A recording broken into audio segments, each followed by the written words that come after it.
have a gift for you. Hold out your hands. Let me share it with you. There, you have this gift too.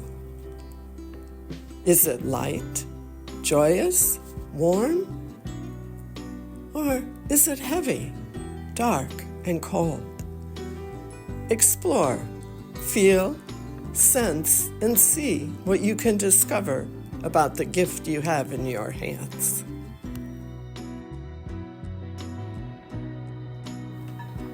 I now cook at least 50% of the meals we eat, probably 70. I have always enjoyed cooking and using my hands to do so. I remember when I was about 5 years old, I started cooking, helping my mother make cookies when I got home from school. And I know that the homemade cookies were always so much better than the ones you could buy in the store or the ones that Freuhofer brought.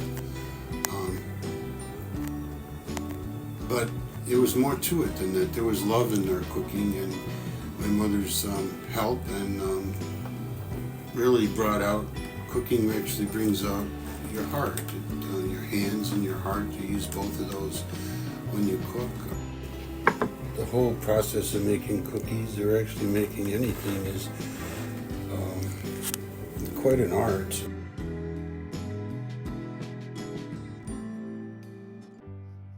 When I was in college and took criticism, which was required for my major, and we read things like Heidegger, and Heidegger's a philosopher, and it was hard, and I remember being so angry at the thing he wrote that I wrote it down in my notebook, so I still remember it, and it came back to me because now I understand it.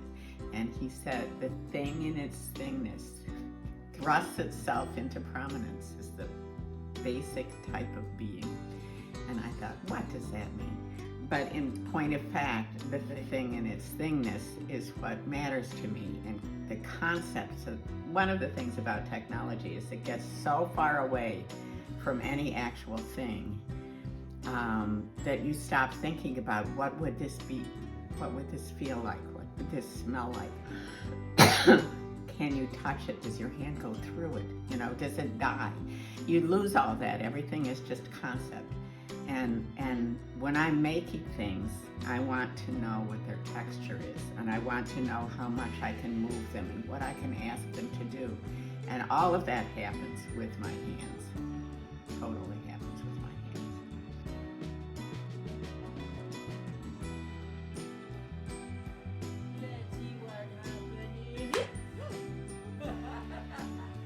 Let's see what happening. Let's see what happening. I can do it both ways, but that would be the exaggeration. But the touch is coming from, it's an extension of this Right. going up. It's not like this. Right. It has to come from within who you are inside at that point. And then there's these little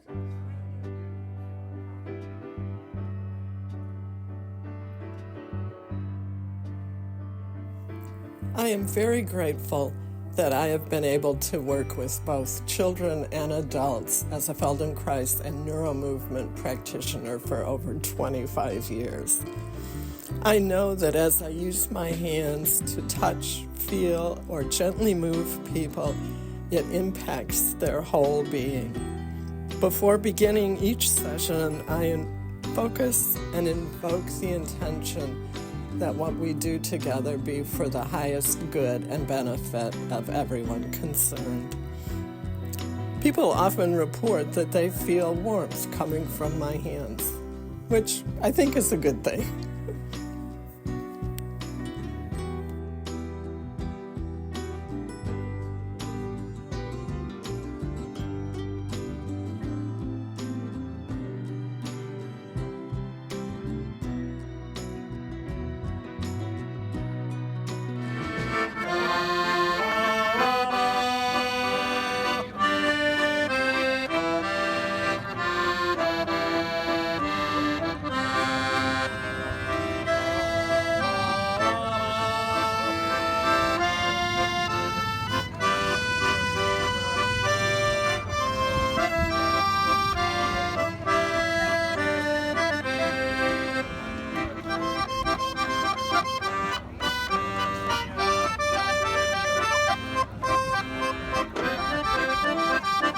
Stefan, your music was so moving to me.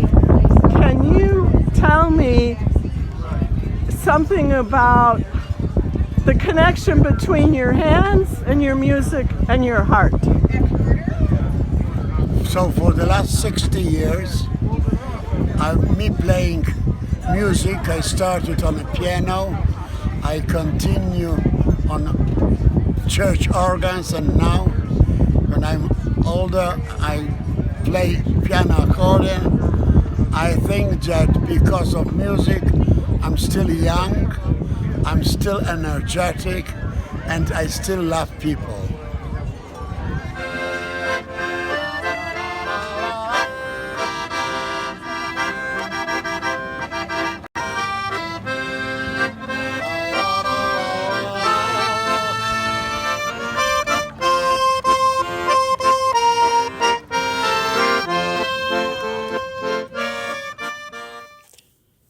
I hope you enjoyed this short film. Thank you for watching. And let me ask you, what gift can you share with your hands today?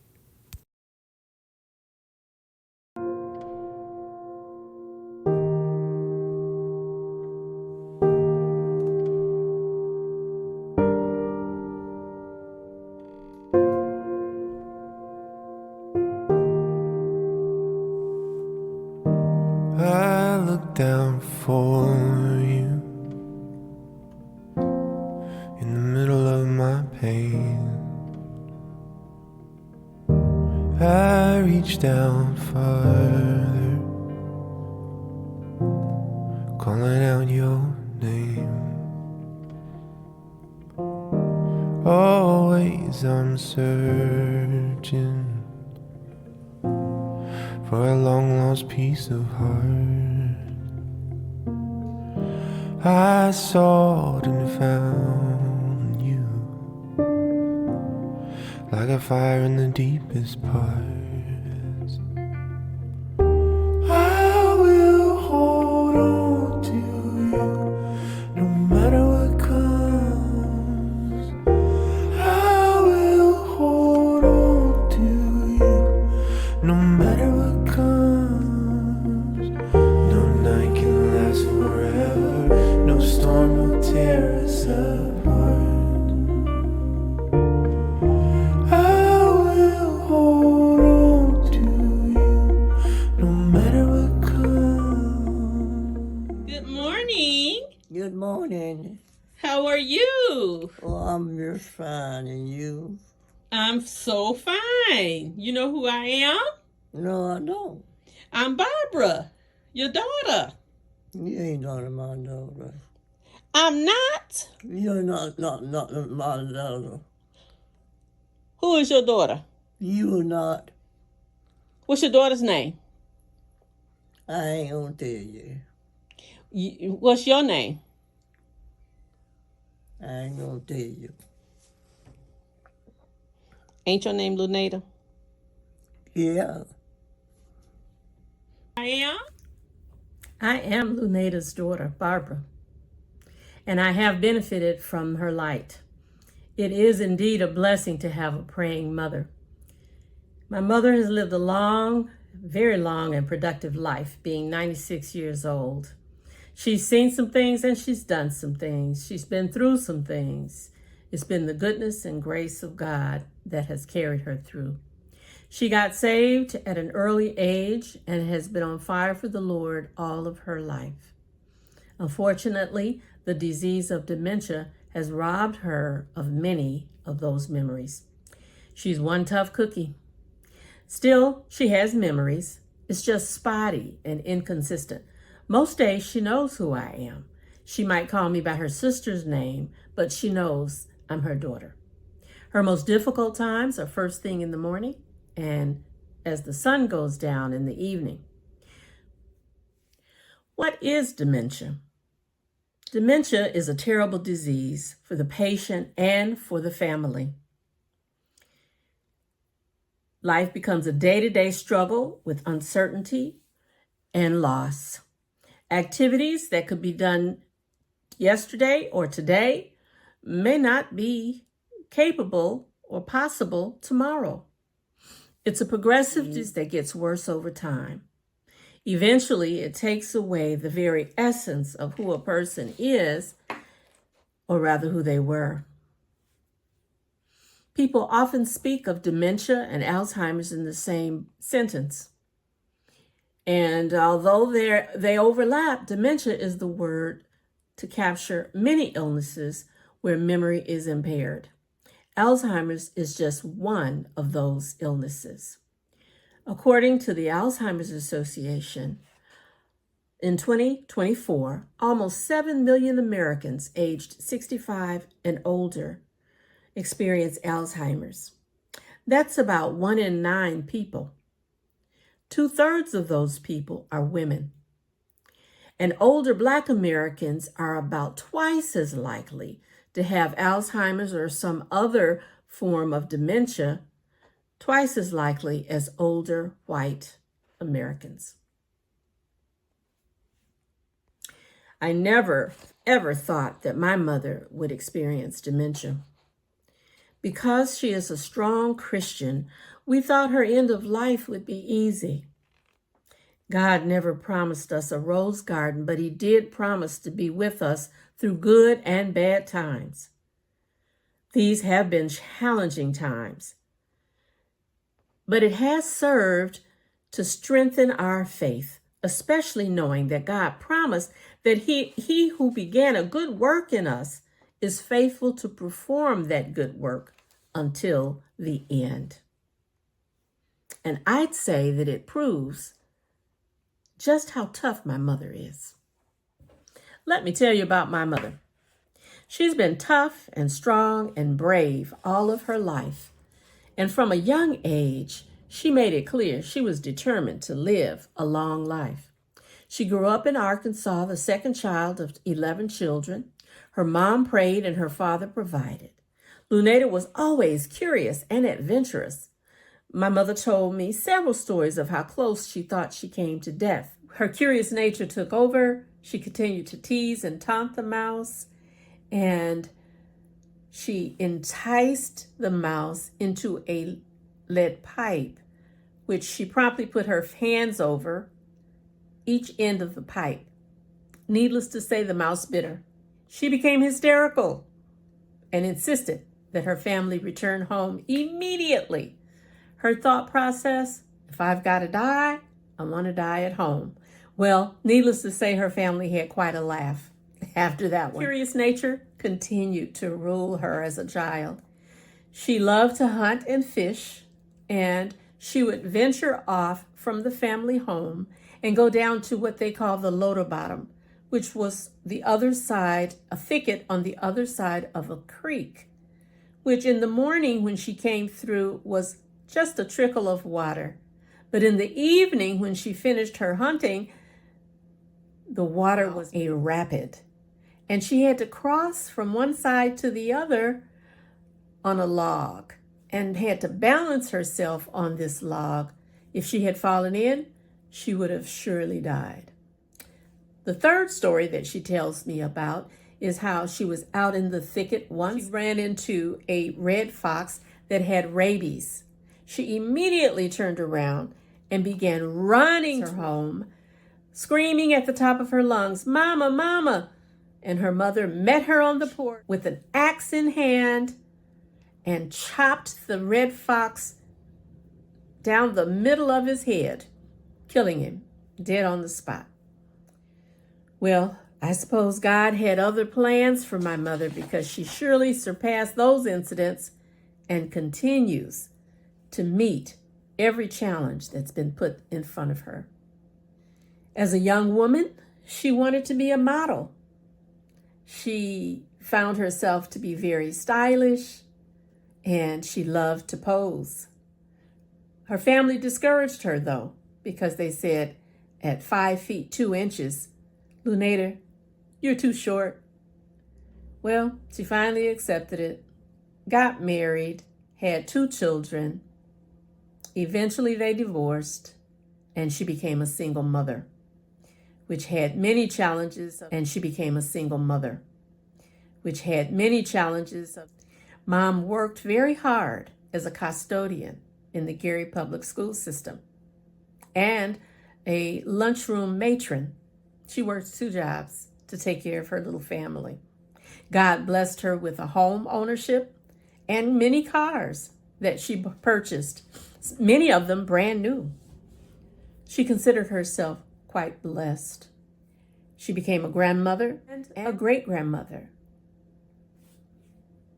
She showed that she was a creative woman. She loved to work with her hands and create craftsy things. One year she won first place at the Lake County Fair for her punch work quilt, commemorating the 200th anniversary of 1776. After she retired, she became an entrepreneur and rented a booth at the Cleveland Street Flea Market, where she sold many odds and ends. She really enjoyed socializing and hunting for bargains at garage sales, thrift stores, and the Goodwill. She became my travel companion. We went to many vacations together. We traveled to Los Angeles, California, Tulsa, Oklahoma, Fort Worth, Texas, and even took a cruise together to the Bahamas. For over a year, she took care of her mother when she became ill. Mom lived a full life, and then she got sick. We knew something was wrong the day she was driving home from the thrift store and she became lost. She called me several times along the way saying that I'm lost, but I think I can figure out how to get back home. Eventually, she drove into a gas station and put the attendant on the phone. He told me she was in Michigan. I said, "Oh, you mean Michigan City?" He said, "No, the state of Michigan." My mother had driven all the way across Indiana into the state of Michigan. My husband and I had to drive over an hour to pick her up. I had to take away her keys that day, and it's been loss after loss since then. She lost her ability to walk about 7 years ago when she had a fall and she became afraid of walking. This last year, she suffered COVID for the 3rd time, and she lost her appetite, became very weak, stopped eating, forgot how to swallow, had to be put on a feeding tube.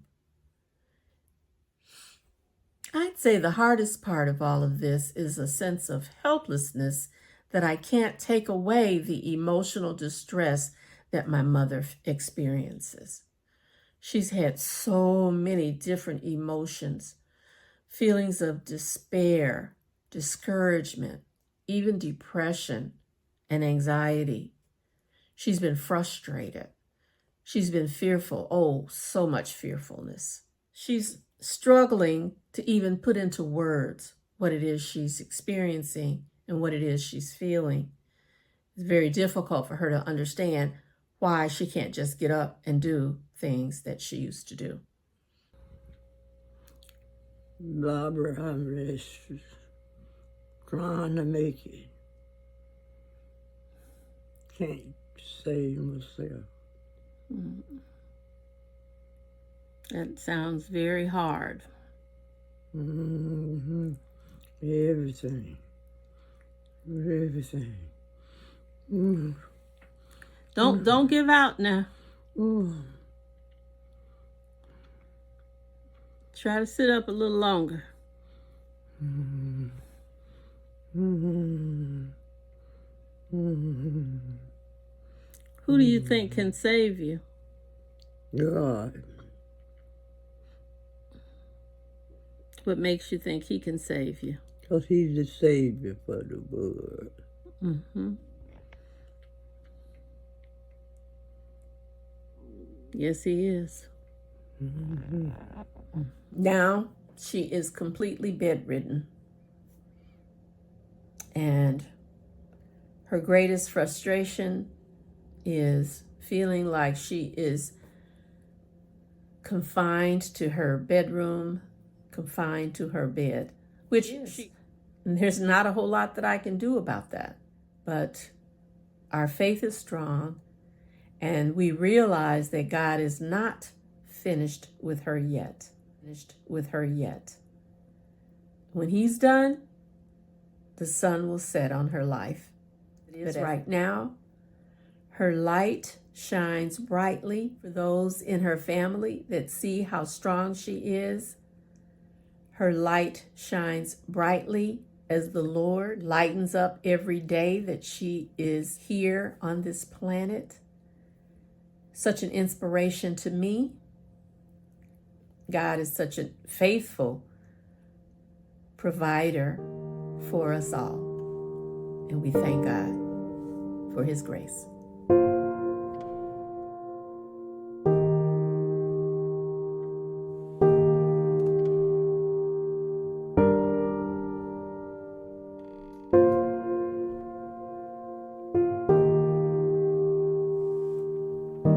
I look down for you in the middle of my pain. I reach down farther, calling out your name. Always I'm searching for a long lost piece of heart.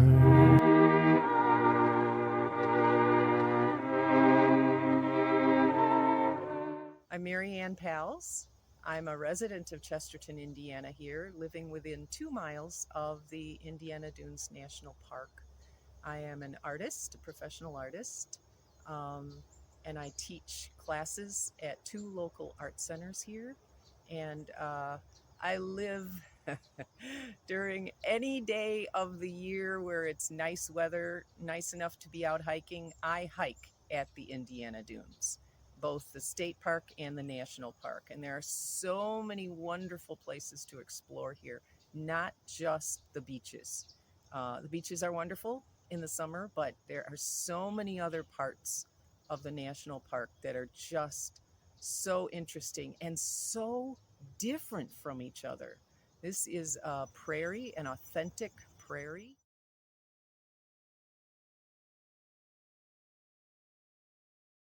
My name is Lauren Hardebeck. I am a second-year environmental education fellow at the Dunes Learning Center here in Chesterton, Indiana, and I work with kids, getting them involved in their national park and within the ecosystems here at the Indiana Dunes.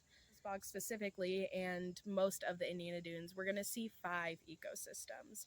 We have the wetlands, which there's a lot of subcategories in the wetlands, but we'll sum it up with a broad wetland. The oak savanna, the eastern deciduous forest, the foredune, and then the open beach ecosystem. So currently we are in the wetland part of Coles Bog, and as we would travel up the trail, we would hit the oak savanna, which then would turn into the foredune, open beach, and as we curve around, we'd see the eastern deciduous forest. And they're all kind of characterized by different features. So in order for something to be a wetland, for example, it needs to meet kind of 3 criteria. It has to have standing water for at least 2 weeks out of the year.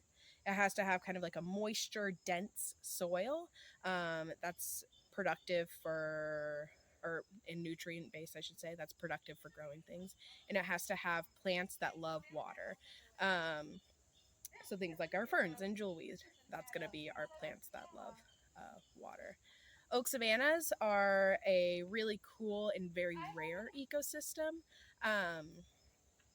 where it has kind of 2 main layers, the forest floor and then the very top canopy. And within these between the oak trees, there's going to be a lot of light that's hitting the ground. The national park has put in a lot of time and effort into prescribing burns for these areas, which when they intentionally burn the underbrush and the forest floor in order to, 1, cycle nutrients in, but 2, maintain that ecosystem. Because if left unmaintained, it'll grow into an eastern deciduous forest, which has a lot of layers, but I kind of like to sum it up into 3. The first one is going to be the ground floor. Then we're going to have the middle trees, the middle layer. So that's going to be things like sassafras, where they grow in they're tall, but they're not very big. And then we have the canopy, which is going to be made up of our larger trees. The foredune is where we're going to see what we think are traditional dunes. They're covered in marram grass and cottonwood tree. Those are stabilizers for the dunes. Without that marram grass, if it were all picked and all stomped on, all the dunes would blow away because of the breeze coming off of Lake Michigan. At the Dunes Learning Center, we say that if you step on marram grass, because it takes so long for it to start as a seed all the way to a full-grown plant, it's about 7 years. If you step on it, you're bound to work at the Dunes Learning Center for 7 years. So, which I'm okay with, but some of the students that we serve are like, no, I can't do it. And then we have our open beach, which is going to be where a lot of recreation takes place. So here in the Indiana Dunes, that's things like West Beach is a great example of just very flat waves coming in. A lot of people, including the dunes, has huge plant diversity. So, for example, the Chicago area has 1,867 native plant species present. That's better than any national park. So Grand Canyon is the leader with 1,500. So we beat the best national park by 300 plant species, and we have 9.5 million people living among our plants. Whereas the national park Grand Canyon doesn't have very many people living there. That the glaciers bulldozed down in here and left our area about 18,000 years ago. How thick was the ice? Somewhere between a half mile and a mile. So Willis Tower.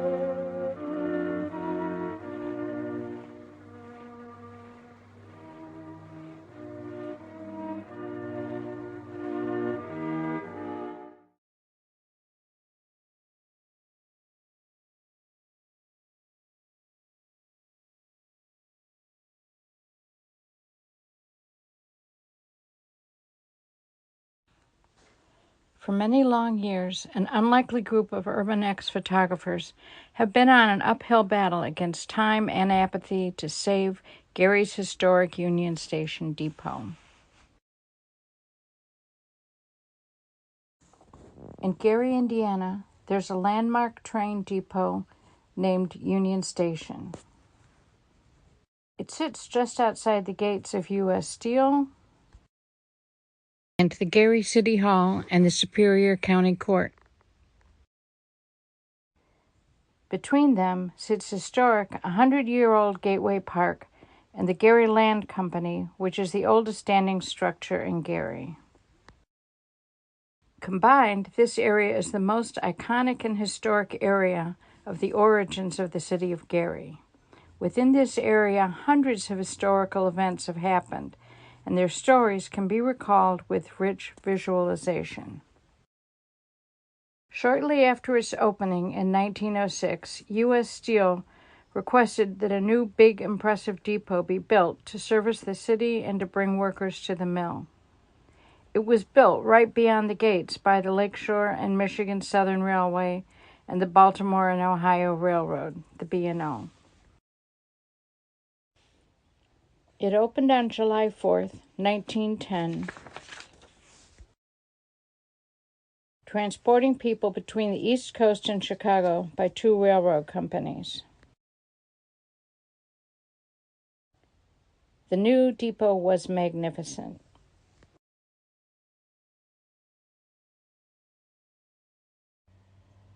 The Union Station was heavily used for many decades. Through that time, the mill in Gary itself went through many, many changes. Eventually, the station shut down. It was replaced in use by Chicago and the Hammond Station. The station fell into disrepair and it sat for decades. This part is sadly not unique. In come the Decay Devils, a nonprofit trying to make something good out of all of the decay. The Decay Devils applied for grants, provided tours, and advocated for adaptive reuse. They held events, attended meetings, and taught about the history of the station. They used grants to add their art in the windows, to block the windows, plant flowers, and repave the front section. Then came the pandemic, and the Union Station sat empty and deteriorated more. The architect work became dated, and the roof is falling in. But miracles sometimes seem to happen. Mayor Prince found an investor, and it seemed like success had arrived. But no, the Union Station deal went on hold. For a short minute, it seemed like it was going to work. But timing is everything, and just as the deal was ready to sign, a change in administration happened. Now the DK Devils are back to searching for an investor, someone with a vision and a love for Gary. Things are looking up. A possible grant is in the works to help stabilize the building and get new drawings from the architects.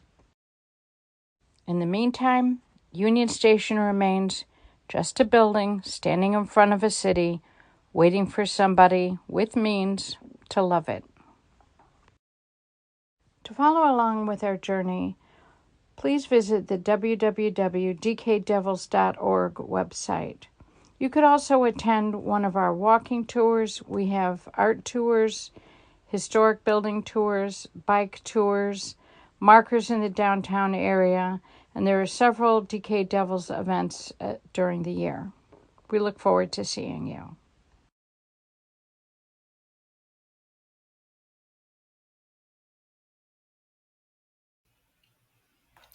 Hello.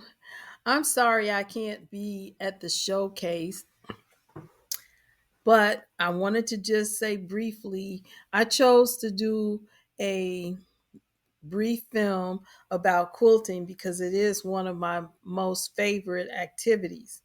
And another reason is I enjoy encouraging other people to do things that they like too. So I hope that you enjoy it and it'll make you think about something that you've wanted to do too.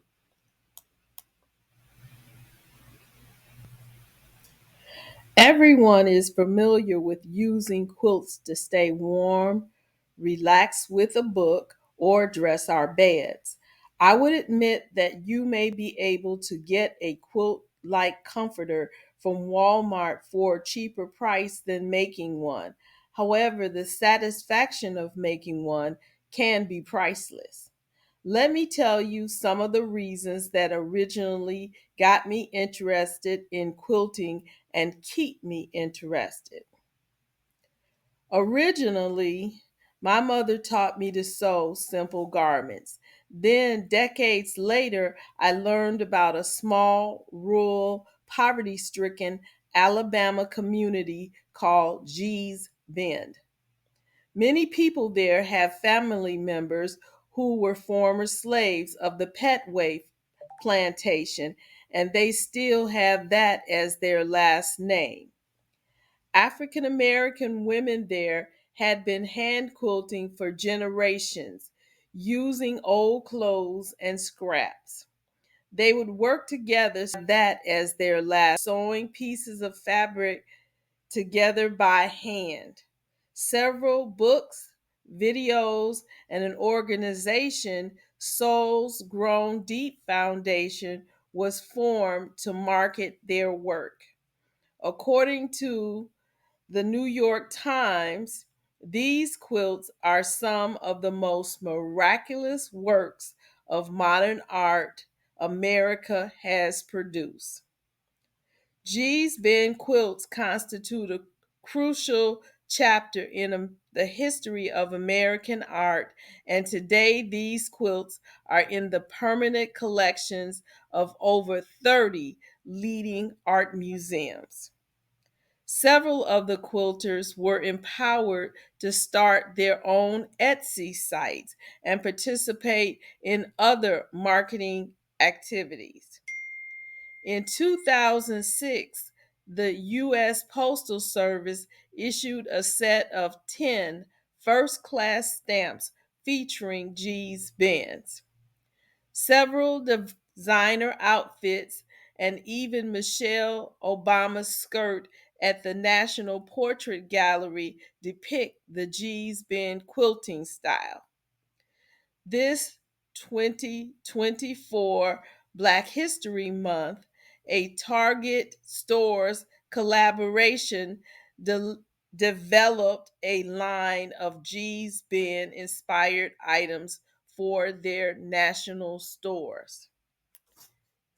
YouTube has been another dynamic source of inspiration for me. The next pictures of quilts are some of my quilting projects.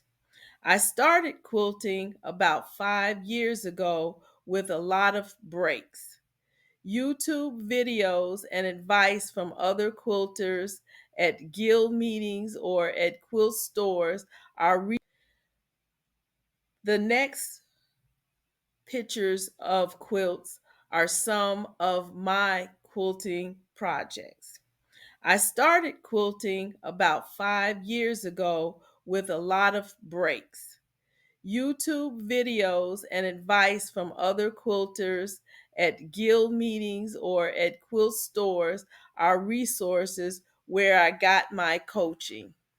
I learned sewing a straight stitch for quilting is easier than sewing a garment. Today, the most prominent YouTube quilter is Jenny Doan. Jenny started the Missouri Quilt Company in Hamilton, Missouri when she was 51. She energized the community of quilting with her use of pre-cut fabrics, video tutorials, retreats, and online sales.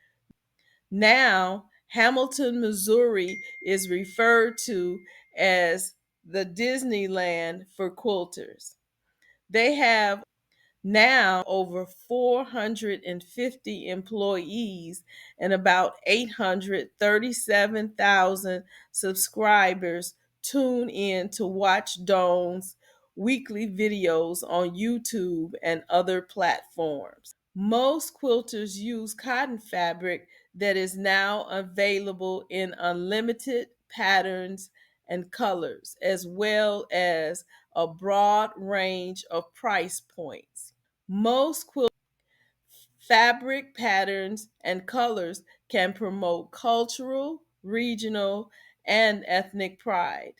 For example, there are Afrocentric, holidays, and patriotic inspired fabrics that are examples sought by quilting designs. This October 5th in Fort Myers, Florida, there was an organized traditional community activity called the airing of the quilts. Good morning to you, Kay, and that I am glad to be at this fabulous airing of the quilts. And I know that you and your shop are co-sponsors of this event. But before we get into that, I wanted you to tell me how you got involved with quilting. Okay, well, I have always liked to sew. And when I was a little girl, my sister would have to take her naps, and my mother would sew because she made our clothes. So she would give me a piece of fabric, a needle and thread, and a button, and I would sew those on. And I was probably about 4 years old. And then she would each night cut that button off and give it to me with new thread to do again the next day. And I have just always loved a needle and thread, and here I am now. Before we opened our shop, we had a business in northern Michigan, and we rented canoes and kayaks. And those kayaks and those canoes were pretty heavy. And as we got older, it was more difficult for me to help carry those and load them. But you know what? I can carry a bolt of fabric for a long time. So it's my turn now. Scott got to do his canoes and kayaks. Now it's my turn to do the fabric. But he does work with me. And Where did you start the quilt shop? we started that in 2017. Okay, okay, okay. All right, all right. So what do you have coming up new? Well, Scott it does long arming at the shop, and we've got a new long arm coming in. He's getting one with a few more bells and whistles. It's, you know, you start out with a clunker car, and every time you just want to acquire one that does a few more things and goes a little faster. And so we're thinking probably in the next 2 weeks that should be arriving. So we're very, very excited about that. And then we are also going to be able to rent long arms for people to have time to do their own. Yes. Okay.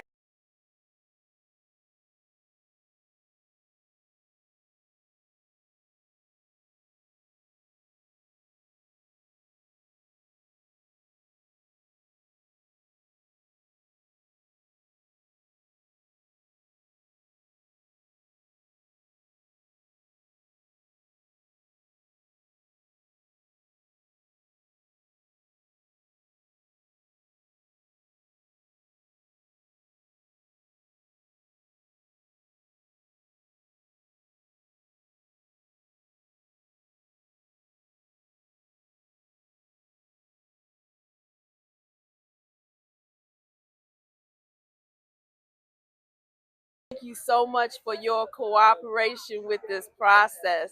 You have been wonderful. Oh, thank you for it. Thank you very much. Anton, you are standing by a very special quilt. Can you tell us about it, please? Absolutely. It's over 100 years old. It was made by an 80-year-old woman, Allison Craig Harrison. It was made in San Diego, California. She used pieces of fabric that she had in her home, which were literally from old clothes, whatever she had, she put them together. It is technically termed a crazy quilt. Okay. It's all hand embroidered, and it has a netting over the top. It's the way they used to preserve it. It was preserved at 50 years old. Now it's 100, so it that is probably going to come off. They no longer do that, but it's a beautifully made. The embroidery work is just absolutely amazing on it. I agree. So then all of the animals and The things animals, we see yeah, were the hand birds, embroidered. the fruit, all of that was all hand embroidered, and all of the stitching in between. And you'll notice how absolutely perfect it is when she sewed the blocks together. It's unique in that it's not, nowadays we put batting in between the top and the back. This has only a piece of fabric, which is the way they did it back then. It has a large piece of muslin back there. So it's a very thin quilt, but she was extra extravagant because she used a silk for the back. I didn't know you could use silk on quilts. She can. Okay. She finished it in, I believe it took her about 10 to 15 years to get it completely done. Now, Anton, I know that you're an avid quilter. How did you get involved with quilting? I joined a church that had a quilting group, and the director of the quilting group asked me to come and join, and I told her I had no idea how to quilt. She said, but you know your way around a sewing machine, because I had tailored.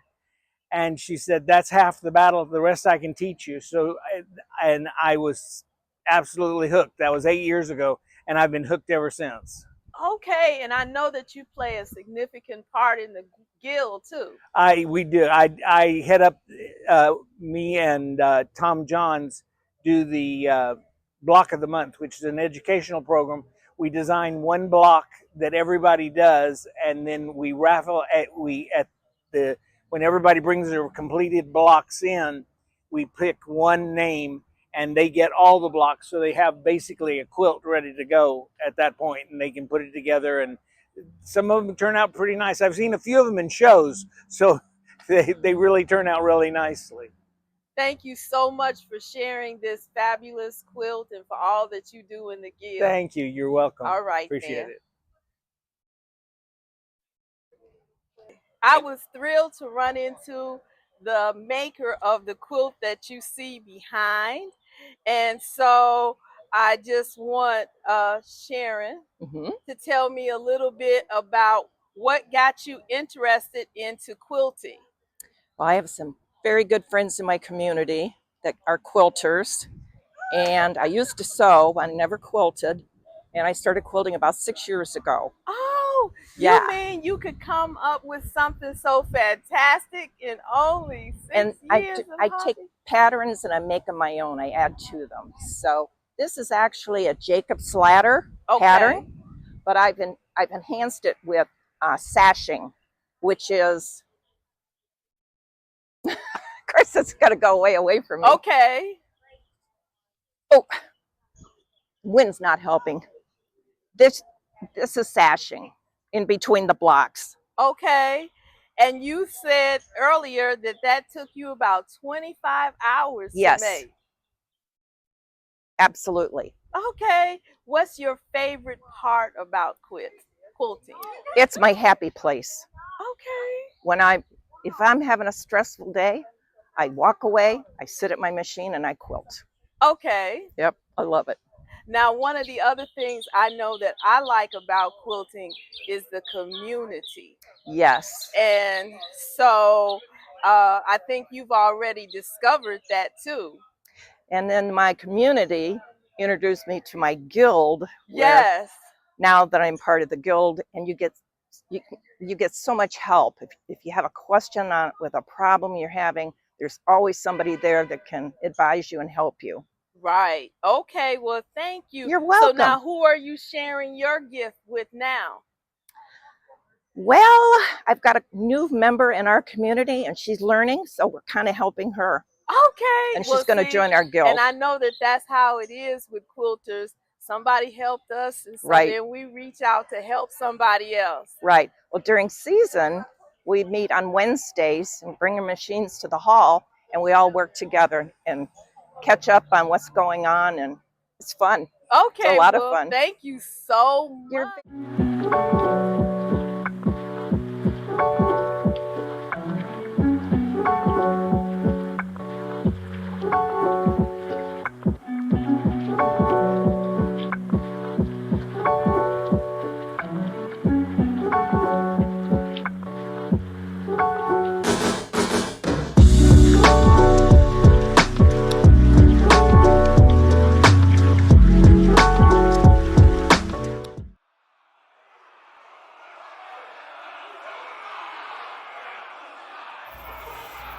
Introduction to Racism. Racism 101.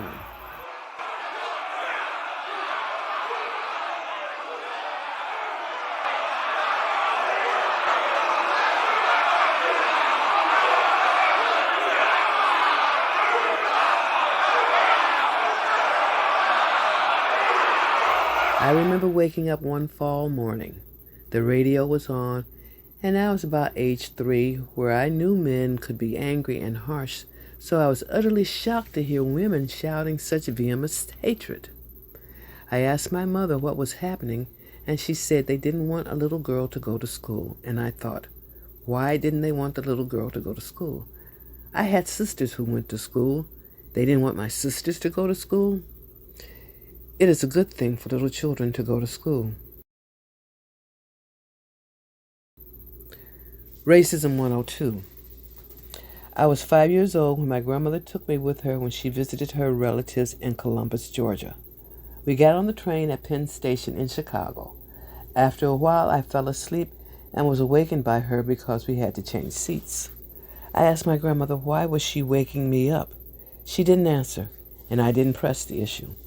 It wasn't until I was a freshman in high school that it dawned on me that we had crossed the Mason-Dixon line as to why I had been awakened from my slumber. Racism 103. While in Georgia, we went to town shopping to a department store which had a swing set outside for sale, and I saw children playing on it. I went to join them, but my grandmother stopped me. I didn't understand why I couldn't swing on the swing like the other children. I never had an epiphany as to why I wasn't allowed to on the swing, but I came to realize that the other children were white, and I was colored, which was why. But as a 5-year-old, I didn't see racial color. I have spent 67 years trying to come to terms with being black in white America. We've been here since before the Mayflower, yet we have to school our children with an extra measure of something in the hopes that if our children encounter a police officer, they will not be killed because fill in the blank, and the police officer will get off with a mild slap on the wrist. I have always been a why person with an inquiring mind. Why? To be continued.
She knows who you are, huh? I see a hug.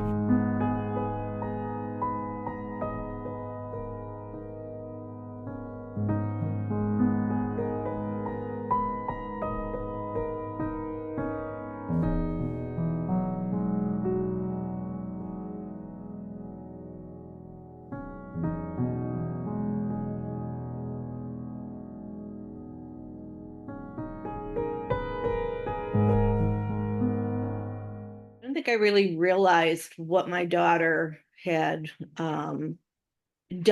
There were many events leading up to it over the years of just being treated really badly. And I just accepted it because I wanted to see my grandchildren. She completely blocked, and no face-to-face conversation, no attempt at problem solving. My other daughter had attempted family counseling, but then the oldest daughter, who was estranged from me, and chose not to come. So it became pointless to have this counseling, but it's destroyed the family. And as far as knowing it, books. When I spoke to a family member who's experiencing the same thing, I had no idea. And he's like, no, you're not alone. Now I realize, as I've done research, that we're talking about a major portion of people, not only in the state, nationally and internationally. My friend Cindy brought it to my attention. She knew of my situation with my two daughters, and she told me that I wasn't the only grandparent out there that had this situation. She also gave me a book regarding people's stories that, there's quite a few grandparents that don't have any relationship with their grandchildren because their children just don't want you to have that. Yeah. Right. They control that. I pulled up in front of their house, and he was out in the yard, and so was she, my granddaughter. And her name's Relina. So he came out to the car, and she was flying. She came running as fast as she could and jumped in the back seat of my car and put her seatbelt on. And he walked over, and I rolled the car window down because she was moving so fast, I didn't even have time to get out of my car. Can I just ask you, how old was Relina at that time? She was 8. Okay. 8 years old. So I rolled my window down and he says,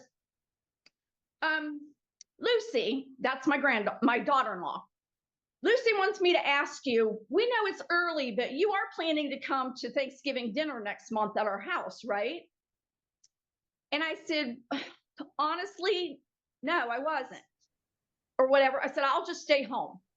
I said, but if the kids want to come, you can go ahead. I said, give me a call. I said, I'll come and get the kids and they can come over and play at my house, you know, with their stuff at my house or out in the neighborhood with the kids, whoever's out, and do that. And he goes, look, you need to rethink your decision and make a different decision. That Saturday night, we decorated my house for Halloween. This was October 7th, 8th, and 9th.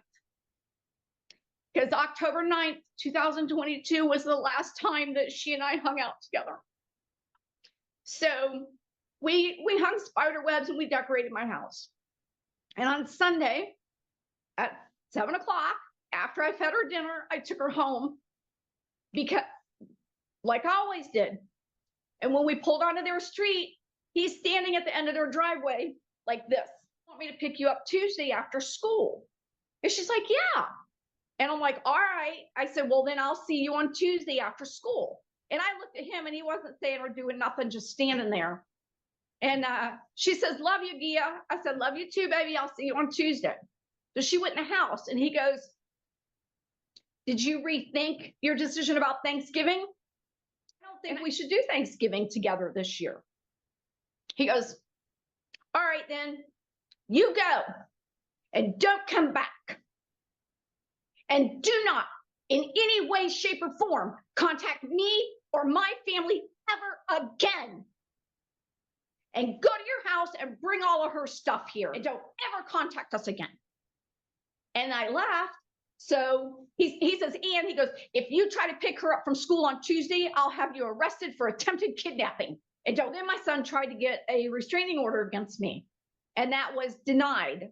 Well, then I filed for a hearing for grandparent visitation.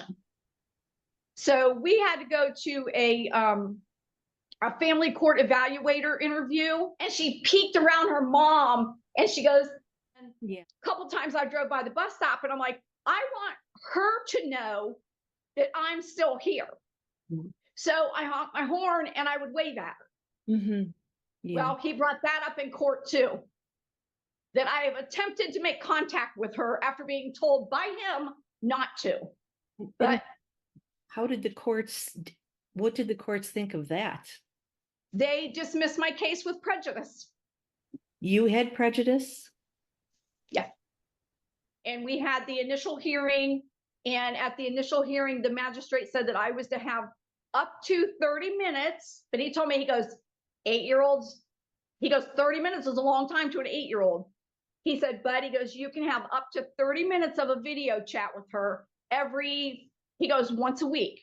Uh-huh. The first Friday night, they didn't contact me. They were supposed to set this all up, and they did not contact me. So I'm texting my son going, are we doing this on FaceTime or Zoom or Skype? Or what am I doing? It's like 5 minutes to 7 and I have to download something and I don't know what. Yeah. And so we messed around. So they wasted like the first 15 minutes of my time. So I got 7.5 minutes with her that night, and she cried and cried.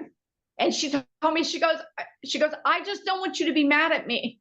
Oh, geez. I said, I am not mad at you. I'm like, I will never be mad at you for this. That's so much what I hear about the little ones. They always think it's their fault, even though it's not. Because the magistrate said, if she didn't want to talk to me, that the court would not force her to, they were going to let her decide. So my son and his wife had her do a pre-recorded message the second Friday, and they texted it to me where she says, Gia, I don't want to talk to you. My family and I have some things that we need to figure out. So I don't want to talk to you at this time. And then would that be prejudice? Right. An unbiased party to talk to her. Isn't the judge supposed to be that unbiased third party? Well, it's supposed to be, but Incredibly I just don't understand it. And I walked in, I had everything with me. I still had all my people, all my witnesses were there. We walked in and they said, the magistrate only wants Ms. Frazier, Mr. and Mrs. Frazier, and the family court evaluator. He's like, everybody else wait out here. So we went in there and the magistrate, and he told the family court evaluator that he set up. He says, Mrs. Dietz, he goes, I don't need to hear anything from you. He goes, you don't need your notes right now. He says, I rarely do this. He says, but I'm going to go ahead. He goes, and I'm going to rule from the bench. And Miss Frazier, he goes, you can file an objection when I'm done.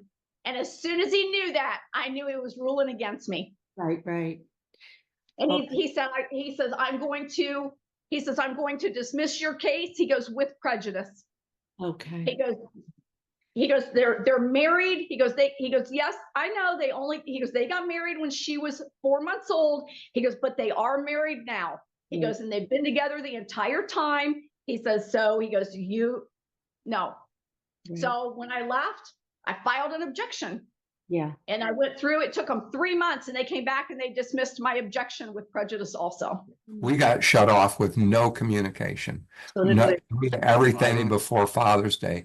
I got served with summons from my sons having gone for an order of protection. And what we have to do is remember that as grandparents and as parents specifically who've been rejected by our kids, they have an incorrect narrative that is counterintuitive to what we believe, but it's their narrative, and you're never going to change it until they grow older and they realize the mistake that they've made.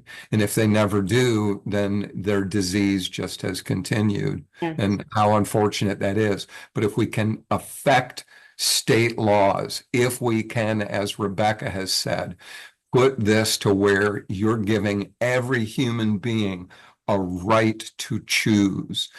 And in this case, via the grandparents. If you can prove that you were a good parent to your kid or you were great grandparents to your grandchildren, then by God, any rational, reasonable judge will look at that. And what we have. The reasons, and I know that our first initial meeting, and I know our meeting following that, it was about what is going to be a compelling concern to the Illinoisans, to the Illinois people. What's a compelling concern that will make them care about this issue? Because if you don't have this nightmare, you really don't want to think or know about it. The things that stands out as we believe truly a problem is the fact that Granville versus Troxel and the laws that are made are common law, not evidence-based. The second thing, do not distinguish between custody and visitation. And our hope and our goal is the clear distinction of visitation. We do not want to raise, we just want to take them for ice cream or read a book with them. Children have a constitutional right to family relationships, free from unwarranted state interference. And that is from a document written by Rachel Kennedy in 2023. And there's more detail within the white paper.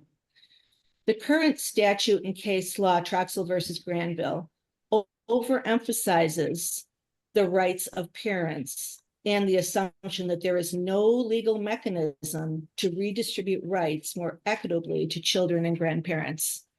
So, I mean, it's a complete imbalance of rights here. Us that this is a problem and a problem that needs addressing. That's why, both proposed legislation aimed at trying to help solve the problem or at least mitigate the problem. And certainly any kind of legal analysis you have, please share with us. And that's something we can share with our staff. The problem that Mary and I ran into in the last legislative session, and I guess just big picture, I'll say that sometimes there are things we would like to do with as legislators, because we know they're the right things to do, and we want to fix problems that we see. That's just generally what we see our jobs as. But sometimes we run into a cap on what's possible as we try to push upward. And that's what kind of happened to us, not kind of, that is what happened to us on this issue, is we presented legislation, and the legal staff in both the House and the Senate and the parliamentarians looked at what we were proposing, and then looked at the federal court rulings and the Illinois court rulings on this. And their belief is that the bills we proposed would not hold up to judicial scrutiny, that they would be found unconstitutional. And that's why we weren't able to get a substantive bill to move forward. It doesn't make it impossible, but it makes it very difficult. Thank you again. And I know you've got to go. Mm-hmm. I just want to say that, I understand what you're saying, and I understand that has been, the unfortunate reality. But I also think, for the past year, we've intensively looked at a variety of different things that are new. The Surgeon General recognized social isolation and loneliness among seniors as being a major health issue. I mean, these are new developments that I think are related. I mean, I don't even know if it's Granville versus Troxel. I think we're beyond that. I think that this is about a health issue and even just economic issue. And I think that it addresses so many different areas. And yes, the white paper is a living document. At the same time, it's 45 pages with many. Yeah. And Mary, it's really, it's legal technicalities. We need to find a way around an existing legal standard.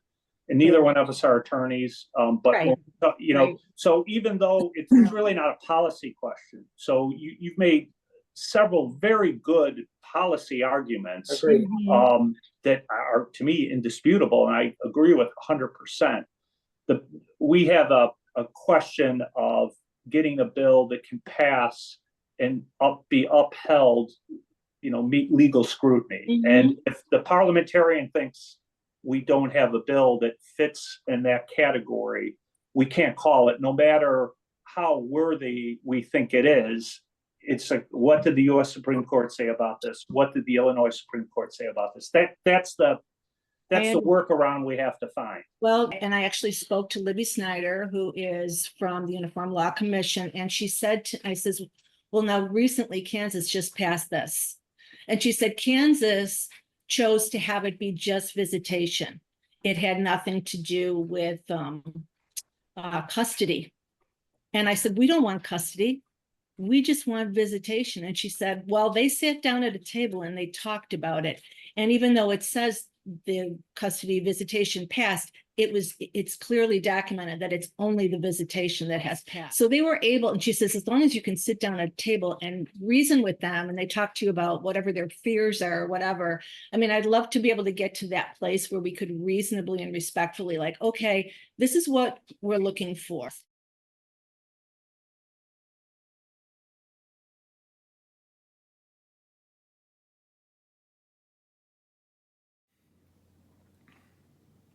When I was a young boy, I didn't have a grandfather that I had a relationship with. And when my grandsons were born, I wanted that relationship with them. Mm-hmm. I wanted to be able to show them things, maybe teach them a few things, share in my interests. And when they were young, I was having that experience, and I loved it, and I cherished it, and I still do to this day. Mm-hmm. That's what hurts me the most. Tell them I love them, and I had no choice in the matter. Relina, I love you so much, baby. You're such a funny bunny and so much fun to hang out with. I miss watching silly stuff. I miss singing My Little Ponies and hearing you tell me to stop singing.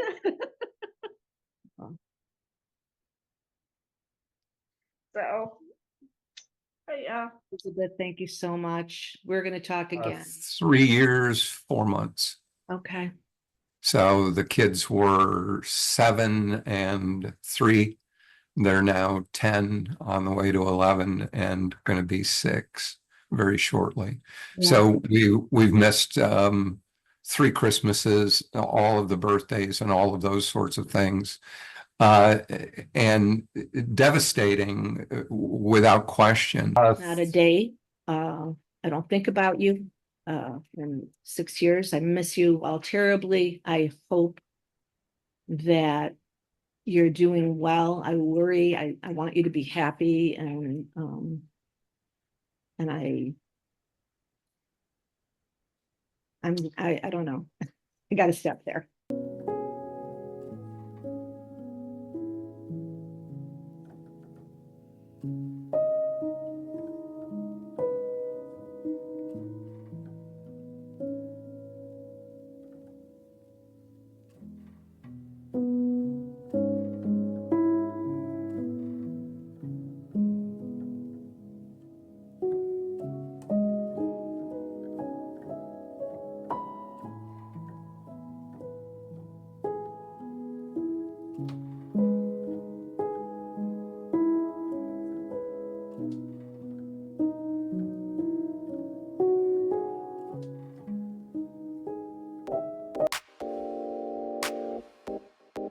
Our neighborhood. We live here. We work here. We play here. And we try to keep it clean.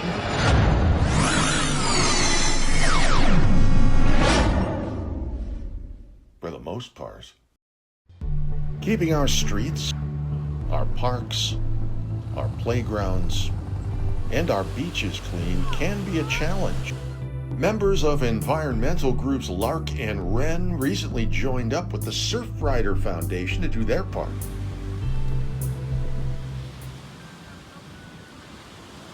One of those sites was Wahala Beach on Lake Michigan. I live real close. I come over around 5 in the afternoon on a weekend day, like a Saturday. I make a big sign that says, "Please pick up your trash." Yeah, people give me thumbs up, and the little kids come running over and they throw stuff in my bag, and then I ask them to pick up one more piece, and I say, even if you pick up one piece, everybody, it'll go better. We learned that much of the trash around here consists of man-made items, a problem that could be avoided if people were just a little bit more careful.